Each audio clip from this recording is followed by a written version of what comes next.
YouTube के इस platform पर आपका स्वागत है। फ्रेंड्स, इस वीडियो में हम दिल्ली सल्तनत के टॉपिक को हम रिवाइज करेंगे, जिसमें से आप पहले भी पढ़ चुके होंगे। हमारे वीडियो का उद्देश्य सिर्फ ये है कि आपका रिवीजन कैसे हो, कैसे आपके क्वेश्चन बनते हैं और कहाँ पर आपका जो यदि कंफ्यूजन होगा, वो आप जैसे क्वेश्चन हल करेंगे तो वो ऑटोमेटिक दूर हो जाएगा। तो समय हम ज़ाया नहीं करते हैं, हम स्टार्ट करते हैं। कुछ स्लाइडें होंगी, स्लाइडों के माध्यम से हम रिवाइज कर लेंगे और उन स्लाइडों में से लगभग आपके पूछे हुए क्वेश्चनों की हम बना के रखे हैं उन पे। तो स्टार्ट करते हैं।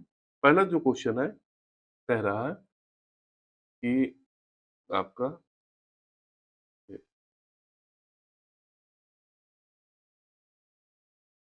गुलाम वंश का प्रथम शासक कौन था? इल्तुतमिश, कुतुबुद्दीन ऐबक, रजिया और बलबन। तो देखिए, हमें पता होना चाहिए दिल्ली सल्तनत का जो समय होता है वो 1206 ईस्वी से 1526 ईस्वी तक का जो समय होगा वो दिल्ली सल्तनत है। इसमें से अलग-अलग वंश के शासकों ने शासन किया था। तो जो पहला वंश है आपका 1206 में जो स्टार्ट हुआ था दिल्ली सल्तनत का प्रथम वंश गुलाम वंश है। इसका जो आपका प्रथम शासक जो था वो था कुतुबुद्दीन ऐबक था। आइए हम कुछ समझते हैं। देखिए, गुलाम वंश को ही ममलूक वंश कहा गया है। इसे याद रखिएगा पहले तो। जिसका संस्थापक था कुतुबुद्दीन ऐबक। ठीक। ऐब ऐबक जो था दिल्ली सल्तनत का प्रथम मुस्लिम शासक था। एक एक पॉइंट इंपॉर्टेंट है क्योंकि पूछ लेता है दिल्ली सल्तनत का प्रथम मुस्लिम शासक कौन था? वो था ऐबक। मोहम्मद गोरी की मृत्यु जो हुई थी 1206 ईस्वी में हुई थी और उसने उत्तराधिकारी के रूप में उत्तर भारत के प्रदेश में आपका अपना अधिकार स्थापित किया था। किसने? ऐबक ने। मोहम्मद गोरी की मृत्यु 1206 ईस्वी में हुई थी और उसने अपने को यानी ऐबक ने अपने को गोरी का उत्तराधिकारी के रूप में उत्तर भारत में अनेक उत्तर भारत के अनेक जो प्रदेश थे उन पर अपना शासन स्थापित किया था। ठीक है। और राजधानी जो थी वो लाहौर को बनाया था। कई बार क्वेश्चन पूछा हुआ, कुतुबुद्दीन ऐबक की राजधानी क्या थी? वो लाहौर थी। ठीक है, याद रखिएगा क्योंकि यहीं से आगे जब इल्तुतमिश आज कुतुबुद्दीन ऐबक के बाद इल्तुतमिश का जो शासनकाल आएगा वो लाहौर से दिल्ली स्थानांतरित कर लेता है, ये याद रखिएगा। तो ऐबक की राजधानी लाहौर थी। ठीक है ना। ऐबक ने अपनी जो राजधानी बनाई थी लाहौर बनाई थी। और ऐबक मोहम्मद गोरी का गुलाम था, इसे भी याद रखिएगा। आगे देखते हैं इसी में, जिसके कारण उसने सुल्तान की उपाधि न धारण, गुलाम था तो सुल्तान की उपाधि नहीं धारण किया था। उसने गोरी का सिपह सलार या मलिक के रूप में शासन किया था। मोहम्मद गोरी का मलिक के रूप में शासन किया था। आगे बात करते हैं। देखिए, 1208 में गोरी के वैध उत्तराधिकारी तथा गजनी का शासक गयासुद्दीन मोहम्मद ने उसे दास्ता से मुक्त कर सुल्तान की पदवी धारण की थी। तो देखिए, 1206 ईस्वी में कुतुबुद्दीन ऐबक का शासनकाल प्रारंभ होता है। उतनी समय ये आपके सिपहसालार या मलिक के रूप में शासन किया था गोरी के। आगे 1208 में इसने इसकी जो गुलाम की दास्ता से मुक्त कर दिया गया था और तब ये जाके सुल्तान की पदवी धारण किया था। इसे याद रखिए, क्वेश्चन बना हुआ है। ऐबक एक उदार शासक था। ये काफी ज्यादा दान देता था, लाखों का दान दे देता था, जिसके कारण इसे लाख बख्श के नाम से जाना गया या तथा पील बख्श के नाम से जाना गया। ठीक है। ये इसकी उपाधियां, लाख बख्श किसे कहा गया है? कुतुबुद्दीन ऐबक को। पील बख्श किसे कहा गया है? वो कुतुबुद्दीन ऐबक को कहा गया है। आइए बात करते हैं, अगला क्वेश्चन है, कह रहा है दिल्ली का प्रथम मुस्लिम शासक कौन था? देखिए, हम स्लाइड अच्छे से ध्यान से देखे होंगे तो ये क्वेश्चन खूब आसानी से कर सकते हैं। कुतुबुद्दीन ऐबक, इल्तुतमिश, रजिया और बलबन। तो प्रथम मुस्लिम शासक की बात कर रहा है तो आपका कुतुबुद्दीन ऐबक। इसका आंसर जो होगा वो ए होगा। नेक्स्ट क्वेश्चन, कुतुबुद्दीन ऐबक की राजधानी थी क्या? लाहौर, दिल्ली, अजमेर, लखनऊ थी। तो ऐबक ने अपनी राजधानी लाहौर बनाई थी। इसका आंसर ए होगा।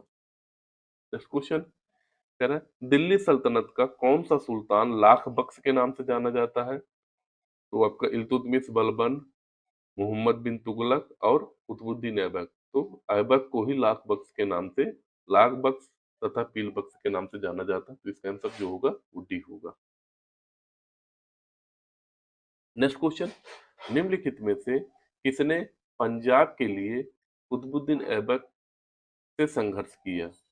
आपका इख्तियारुद्दीन और तजाउद्दीन यल्दौज, नासिरुद्दीन कुबाचा, इनमें से कोई नहीं। तो ये आपके नासिरुद्दीन कुबाचा थे जो पंजाब के लिए आपका इल्तुतमिश से कुतुबुद्दीन ऐबक से संघर्ष किया था। देखिए इसमें थोड़ा सा पढ़ते हैं। मोहम्मद गोरी के 3 विश्वास पात्र थे। कौन-कौन से थे? यल्दौज, आपका नासिरुद्दीन कुबाचा और कुतुबुद्दीन ऐबक। ठीक है? गोरी के 3 गुलाम थे। कौन-कौन से? पहला था यल्दौज, दूसरा नासिरुद्दीन कुबाचा और तीसरा ऐबक।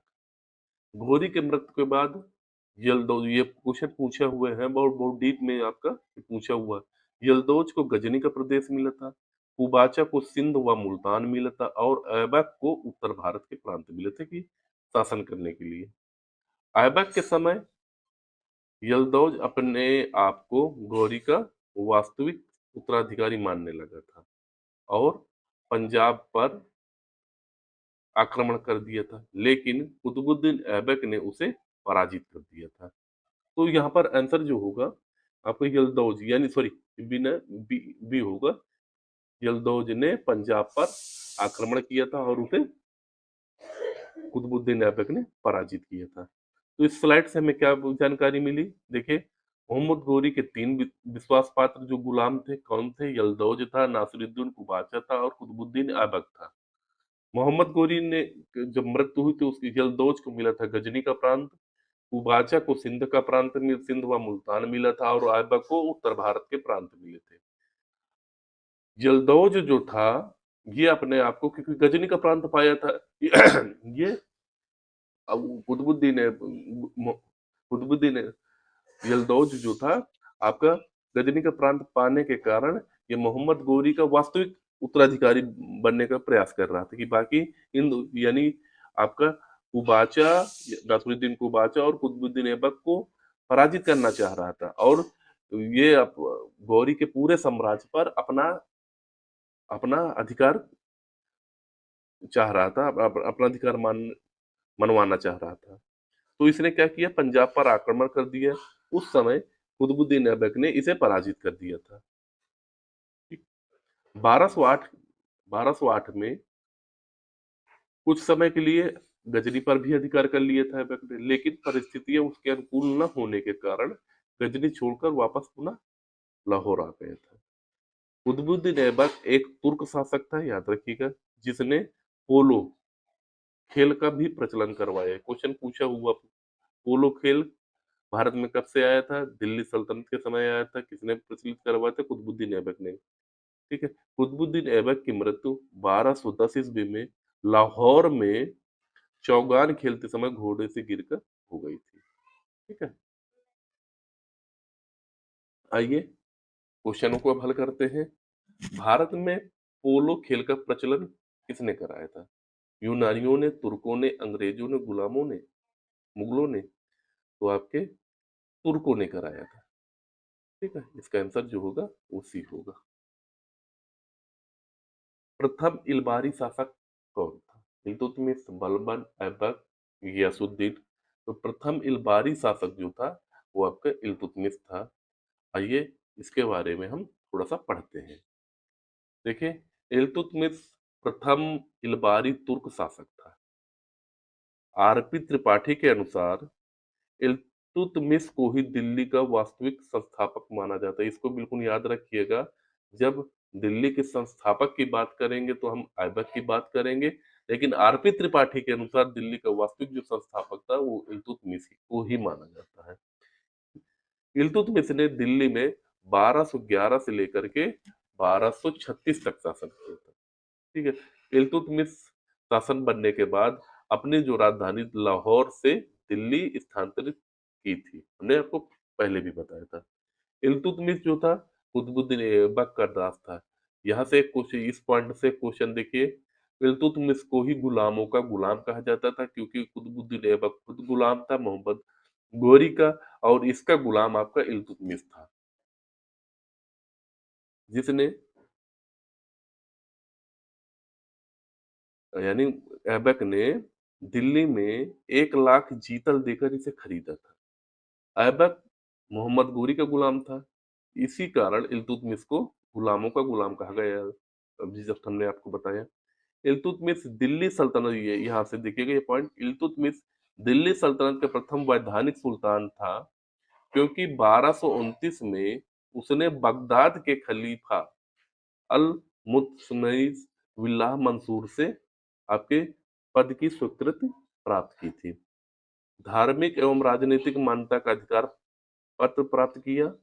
उसने हिंदुस्तान के सुल्तान एवं नासिर अमीर उल मोमिनीन की उपाधि भी धारण की थी। ठीक है, यानी वैधा आपका जैसे बगदाद के खलीफा से पदवी, यानी कोई भी पद ग्रहण करने से पहले उससे मंजूरी लेनी आवश्यक थी, वो घोषित करता था। तो इल्तुतमिश ही पहला आपका वैधानिक सुल्तान था जो राजनीतिक और धार्मिक दोनों दृष्टि से, ठीक है ना, आपका वैधानिक सुल्तान माना गया था। इल्तुतमिश दिल्ली सल्तनत का पहला सुल्तान था जो नियमित सिक्के जारी किए थे। अब क्वेश्चन हल करते हैं। निम्नलिखित में से किस इतिहासकार ने इल्तुतमिश को भारत में मुस्लिम राज्य का वास्तविक संस्थापक माना गया था? आरपी त्रिपाठी, एके निजामी, मोहम्मद अजीज मोहम्मद, आरपी त्रिपाठी। इसका आंसर जो होगा वो होगा ए होगा। नेक्स्ट क्वेश्चन, सल्तनत के निम्नलिखित सुल्तानों में से किसने सर्वप्रथम अपनी राजधानी दिल्ली स्थानांतरित की थी? आलम शाह, बलबन, इल्तुतमिश और कुतुबुद्दीन ऐबक। देखिए कुतुबुद्दीन ऐबक की तो लाहौर थी, इल्तुतमिश ने ही आपके लाहौर से दिल्ली स्थानांतरित किया था। तो इसका आंसर जो सही होगा वो आपका सी सही होगा। नेक्स्ट क्वेश्चन, गुलामों का गुलाम किसे कहा गया है?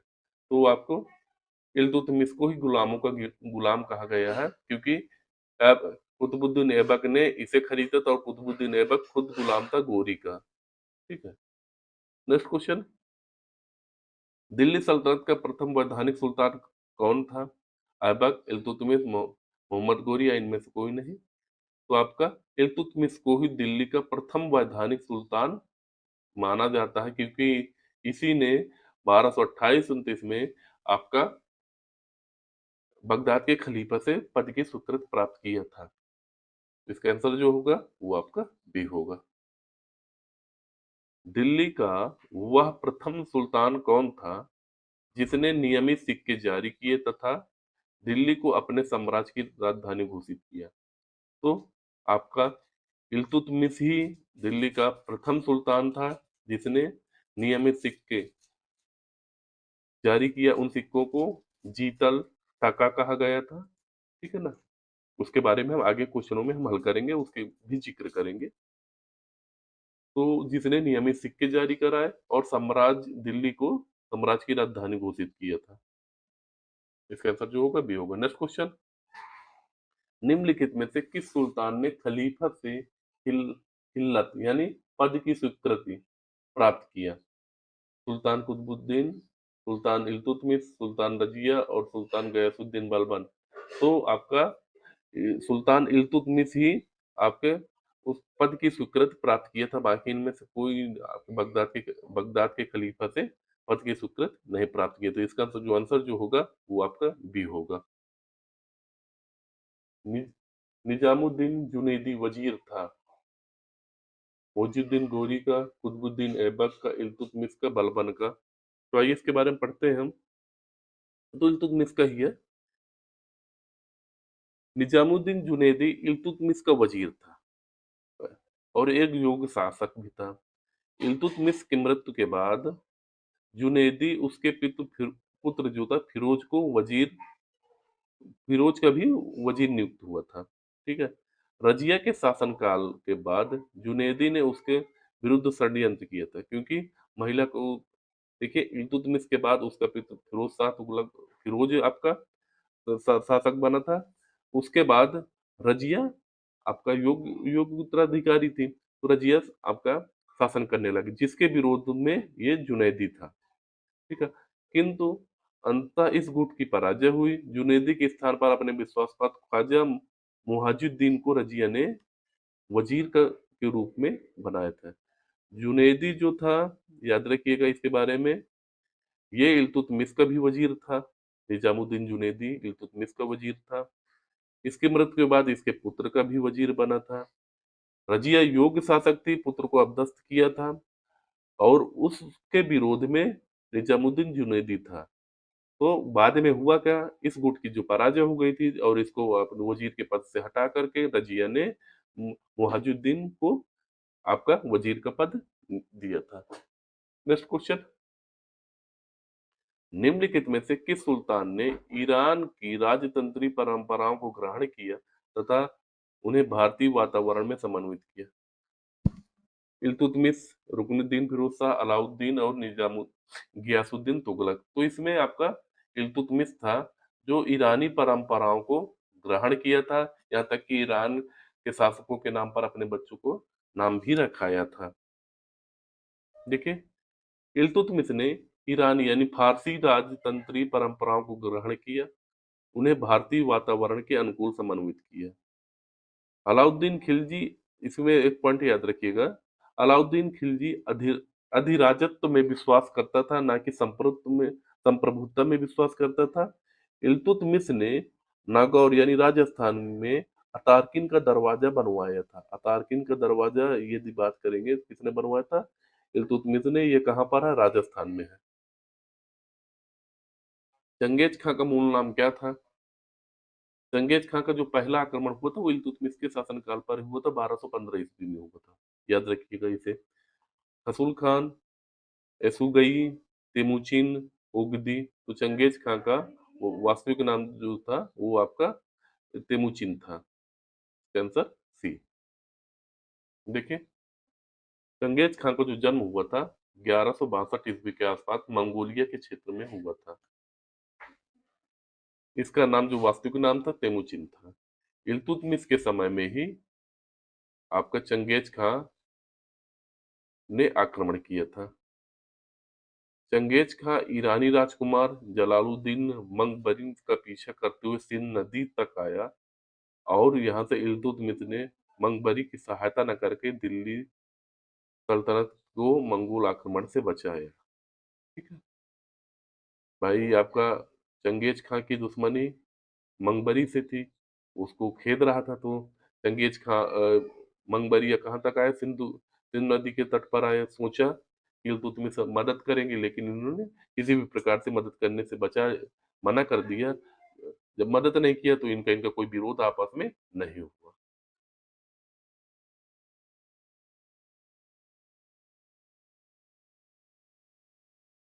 मंगोल आक्रमणकारी चंगेज खां भारत की उत्तर पश्चिम सीमा पर निम्न में से किसके शासनकाल पर आया था? तो आपका इल्तुतमिश के शासनकाल पर आया था। मंगोल नेता चंगेज खां का समकालीन कौन सा था? इल्तुतमिश, रजिया सुल्तान, बलबन और अलाउद्दीन खिलजी। तो वो आपका इल्तुतमिश ही चंगेज खां के समकालीन था। ये कई बार क्वेश्चन पूछा हुआ है, इसे याद रखिएगा। नेक्स्ट क्वेश्चन, किस मंगोल नेता कमांडर ने भारत पर आक्रमण करने के लिए सिंध नदी पार नहीं किया? चंगेज खां, तैर बहादुर, अब्दुल्ला, कुलतुम ख्वाजा। तो चंगेज खां आपके सिंध नदी के तट पर आया मंगबरी का पीछा करते हुए, जिसमें से आपका इल्तुतमिश ने मंगबरी की किसी प्रकार की कोई सहायता नहीं की, तो और ये सिंध नदी से ही वापस चला गया था चंगेज खां। तो इसका आंसर जो होगा वो आपका ए होगा। नेक्स्ट क्वेश्चन, फ्रेंड्स, ये आपके दिल्ली सल्तनत के गुलाम वंश से का प्रथम पार्ट है। अगले पार्ट में हम आपका इसके दिल्ली सल्तनत के गुलाम वंश में से जो आपके इम्पोर्टेंट क्वेश्चन और बनेंगे उनका हम जिक्र करेंगे। तो हम मिलते हैं अगले वीडियो पर, तब तक के लिए नमस्कार। धन्यवाद। चैनल को सब्सक्राइब करके रखिएगा ताकि जो इम्पोर्टेंट आपके टॉपिकों की हम प्रैक्टिस करेंगे वो आप तक पहुंच सके। नमस्कार।